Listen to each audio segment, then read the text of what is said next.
ये है उसका भी मामला खत्म हुआ, क्योंकि वो भी अगर होता सचमुच तो न्यायालय को प्रस्तुत कर दिया जाता कि साहब ये देखिए, बल्कि दिखाई दिया जाता कि इसका ये अंश बहुत जरूरी है, इतना तो कम से कम 2 मिनट, 1 मिनट, आधा मिनट देख ही लीजिए ताकि आपको पता चल जाए। लेकिन ऐसा कोई न तो कोई सीडी दिखाई गई, न तो कोई लैपटॉप दिखाया गया। पिछले कुछ दिनों से शंकराचार्य अभिमुक्तेश्वरानंद सरस्वती पर जो गंभीर आरोप लगाए जा रहे थे, उस मामले में अब इलाहाबाद हाईकोर्ट से एक बहुत बड़ी खबर निकल कर सामने आई। क्या आशुतोष ब्रह्मचारी का झूठ पकड़ा गया है? क्या शंकराचार्य को फंसाने की कोई गहरी साजिश रची गई? नमस्कार, स्वागत है आपका द पब्लिक एक्सप्रेस के डिजिटल प्लेटफॉर्म पर। मैं हूं जितेंद्र यादव।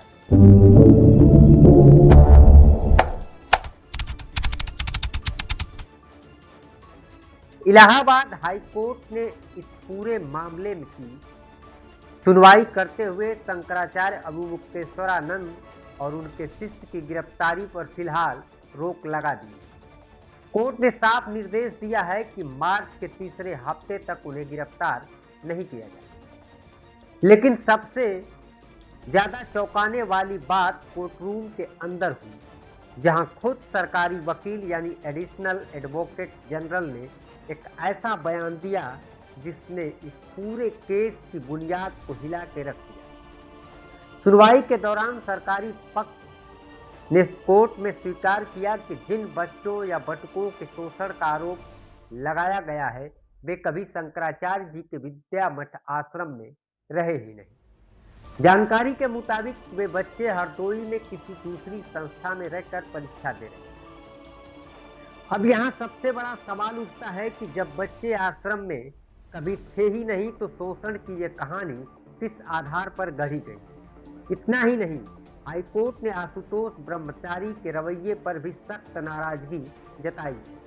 वीडियो कॉन्फ्रेंसिंग के दौरान कोर्ट ने उन्हें फटकार लगाई और आदेश दिया कि बच्चों को तुरंत ब्रह्मचारी की कस्टडी से हटाकर जुवेनाइल कोर्ट के हवाले किया जाए।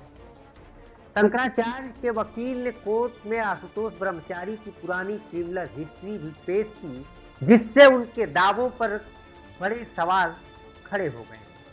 दोस्तों, अब तक की अदालती कार्रवाई से तो यही लग रहा है कि सत्य की जीत हो, लेकिन हमें मार्च के तीसरे हफ्ते का इंतजार करना होगा। आपको क्या लगता है, क्या यह सब शंकराचार्य जैसी संस्था को बदनाम करने की साजिश है? अपनी राय कमेंट में लिख करके जरूर बताएं। नमस्कार। नाबालिग के लिए वो तो नीचे का न्यायालय बताएगा। वो तो जुवेनाइल जस्टिस एक्ट के अंतर्गत वो कोर्ट ने जो है वो अपना उसको देख लिया। वो मुख्य रूप से उन्होंने आयु के प्रमाण पत्र के लिए बताया था, लेकिन वो ये भूल गए थे कि उसमें संस्थागत छात्र लिखा है और वो 2025 में संस्थागत छात्र के रूप में हरदोई के विद्यालय से पास किया है 2025 में, जबकि वो कह रहा है कि हम 2024 से उनके यहाँ